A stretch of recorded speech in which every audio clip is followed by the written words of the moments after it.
Sinimulan natin noong Miyerkules ang panahon ng Kwaresma sa pagpapahid ng abo. At mula Miyerkules ating naririnig na may 3 gawain ngayong Kwaresma na ating pinapaigting. Ulitin ko po, pinapaigting. Dahil hindi lang ito dapat tuwing Kwaresma ginagawa, kundi buong buhay natin. Ngunit lalo natin itong dinadagdagan at pinapaigting tuwing Kwaresma. Ang sakripisyo, ang kawang gawa, at pananalangin. Ginagawa naman natin ito dapat buong taon, buong buhay. Ngunit tuwing Kwaresma, lalo natin pinapaigting ang 3 bagay na ito. Nagsasakripisyo tayo, nagkakawang gawa tayo, at nagdarasal tayo. Sa Ebanghelyo at sa unang pagbasa, ang binibigyan diin ay ang pag-aayuno o pagsasakripisyo. Maraming dahilan at hindi ko sasabihin na lahat dahil mahaba pa naman po ang Kwaresma. Isa lang ang bibigay kong dahilan para sa pagninilay natin, bakit ba tayo nagsasakripisyo gaya ng pag-aayuno? Simple lang po, upang tayo'y matulad kay Kristo, tumulad sa Panginoon. Kaya tayo nagsasakripisyo.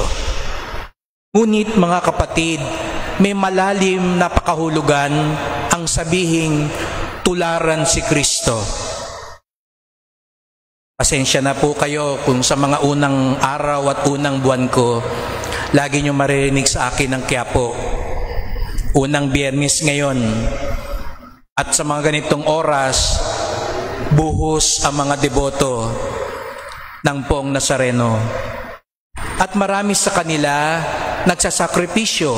Napapanood nyo po siguro sa TV yung mga nagpo-prosesyon, yung mga mamamasan, yung mga pumapanik at umahaplos. Sila'y nagsasakripisyo dahil buong akala nila ito'y paraan para tumulad kay Kristo, lalo na sa kanyang paghihirap.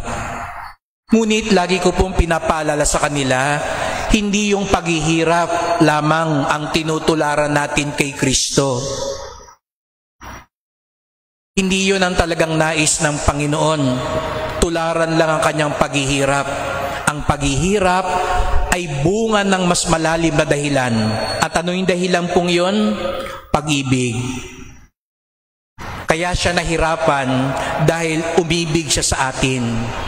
Kaya't kung walang pag-ibig ang sakripisyo, wala po itong kabuluhan. Wala po itong biyaya. Kaya sabi ko po, tinutularan natin ang Panginoon kapag tayo nagsasakripisyo, at ang talagang tinutularan natin sa Kanya, hindi yung hirap, kung hindi higit sa lahat, yung pag-ibig. Kaya yun yung lagi kong pinapaalala sa kanila, masaktan man tayo, mahirapan man tayo, pumasan man tayo, magpapako man tayo, pero kung walang pag-ibig sa puso natin, hindi pa rin natin natularan ang Panginoon. Kaya nga po yung iba akala nila para tumulad. Kaya nga halimbawa sa araw na ito, may mga ibang magsisimba sa Quiapo nakadamit pa ng Nazareno. Meron pa nga ho itsurang Nazareno, mahaba ang buhok, may balbas, may koronang tinik. Pero hindi po yung ganoong pagtulad ang nais ng Panginoon. Ang nais ng Panginoon, tularan higit sa lahat ang kanyang pagmamahal. At kung tayo'y nagsasakripisyo, ito'y dahil nagmamahal tayo.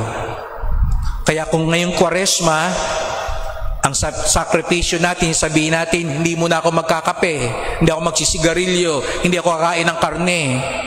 Pero mainit naman lagi ang ulo ninyo. Dahil doon, napagalitan nyo tuloy lahat ng kasama nyo sa bahay dahil hindi kayo nakakapagkape. Dahil hindi kayo nanonood muna ngayon ng teleserye yung paborito nyo bilang sakripisyo, pero dahil doon naging aburido kayo, nawala ang pagmamahal, sayang po ang sakripisyo.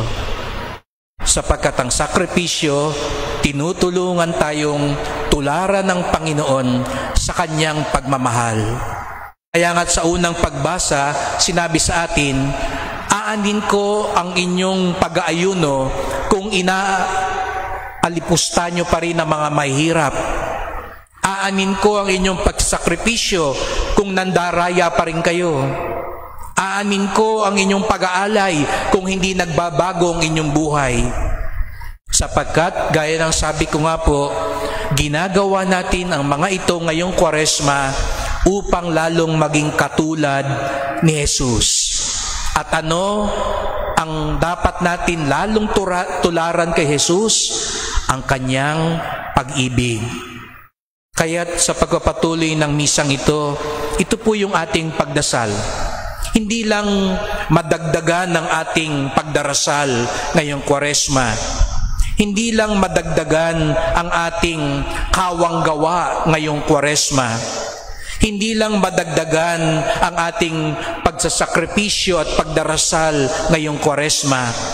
Kung hindi higit sa lahat, madagdagan ng ating pagmamahal, pagmamalasakit, at pagtulong sa ating kapwa at pagtitiwala sa Diyos. Sapagkat sa ganitong paraan, mas lalo tayong nagiging katulad ni Jesus. Amen.